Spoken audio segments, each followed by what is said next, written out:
ولا تحسبن الله غافلا عما يعمل الظالمون إنما يؤخرهم ليوم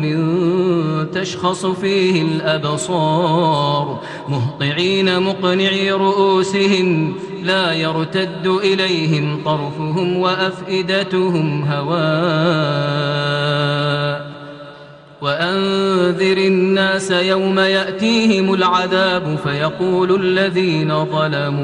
فيقول الذين ظلموا ربنا أخرنا إلى أجل قريب نجب دعوتك ونتبع الرسل أولم تكونوا أقسمتم من قبل ما لكم من زوال وسكنتم في مساكن الذين ظلموا أنفسهم وتبين لكم كيف فعلنا بهم وضربنا لكم الأمثال وقد مكروا مكرهم وعند الله مكرهم وإن كان مكرهم لتزول منه الجبال فلا تحسبن الله مخلف وعده رسله إن الله عزيز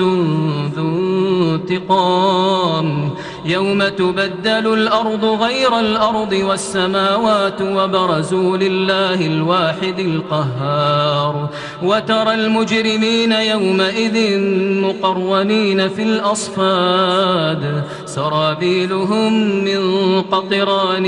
وتغشى وجوههم النار ليجزي الله كل نفس ما كسبت إن الله سريع الحساب هذا بلاغ للناس ولينذروا به وليعلموا أنما هو إله واحد وليذكر أولو الألباب